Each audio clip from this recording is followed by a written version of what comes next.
Cross training when you're not injured is a little more tricky for me. It's not as an area I'm as well versed in, but I'll just share my thoughts on it.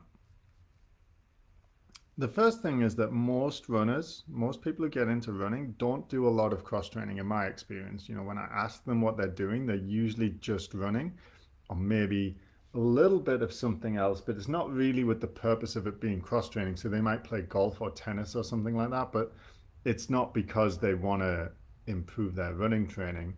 It's because they enjoy it. So cross training for runners is quite uncommon, really. Um, and that was certainly true of me pre 2019. So in 2019, I got into triathlon, and now I can kind of see the benefits of it and wish I'd been doing it all along. So it's definitely a good way to get those physiological adaptations without the stress that running puts your body under, because running injuries are very problematic. Depending on which study you read, it's somewhere in the region of a 50% chance that you'll get injured in any given season. Now, that's not a definite risk factor, but that's not a definite value for your risk of getting injured, but it is one that comes up often. But there's quite a widespread in the research that I've read about it. What you can say though is that if you go to your local running club and there's 10 people there, a few of them will have had an injury in the last year. They are very, very common, and they often make us miss big chunks of training and often races too. So if we can do stuff in our regular training when we're not injured that helps us not get injured, then that's a good thing to do. And cross training would be something that we could do, provided it still obeys rule number one, where we're not impacting the running workouts. The running workouts must remain the sort of key to your preparation. You can't run a half marathon if you've never run one before without running. You got to run, and you got to run a lot. So you'll get your training program, and you want to stick to that. As long as you're not getting pain, and as long as you're not too tired.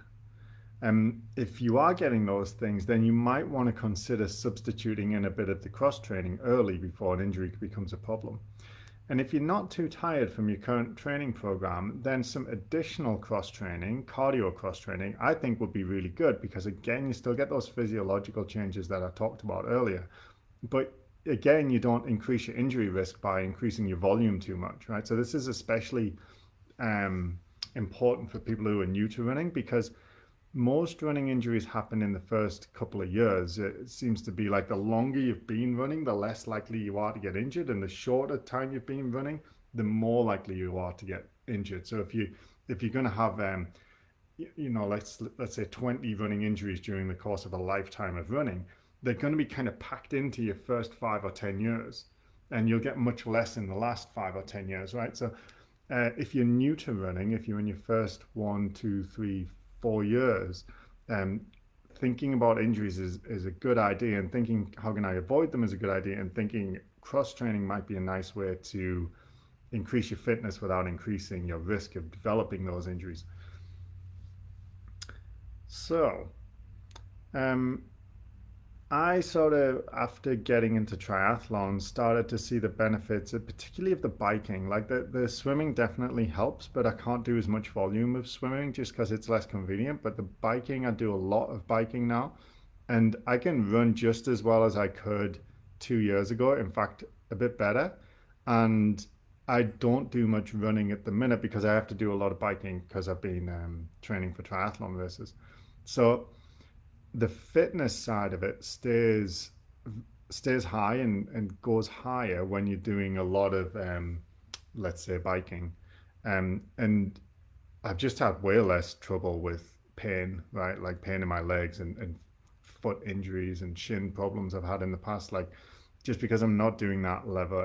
The biking just doesn't have as much impact, so it's just inherently less likely to get injured.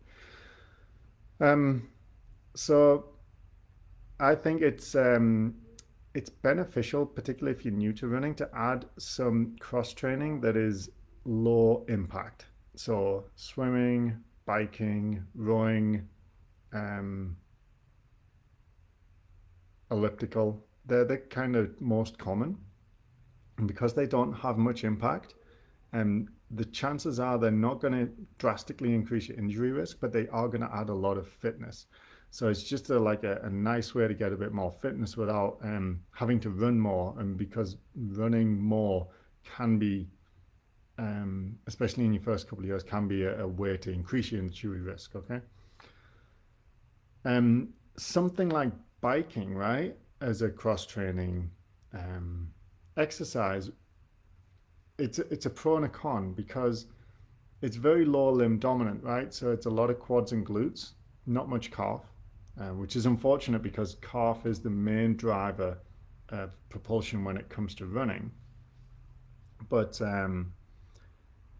quads and glutes, they are hugely important for running, obviously. And when you're biking, you're using them quite a bit. So those physiological changes, the muscular endurance improvements, they will carry over quite nicely into running. Okay. That's a good and a bad thing. It's a good thing in that it will potentially make you make those muscles more capable of producing a good run performance, but it's more likely to make you tired for your key running workout of the week the next day. So that is potentially, I mean, it's just something to think about, right? Like, you don't want to go for a 2 hour bike ride when you know you've got to do a 3 hour run the next day because your muscles are going to be tired, right? It's kind of common sense. So it's good in that there's crossover with the muscle groups that you're using, the dominant muscle groups in, say, something like biking or like a step machine or an elliptical as well, because they're sort of lower limb dominant. You're going to improve your muscular endurance, but you've also got to be more careful with those and where they sit juxtaposed to your running workouts for that week. All right, and then, okay, let's have another drink.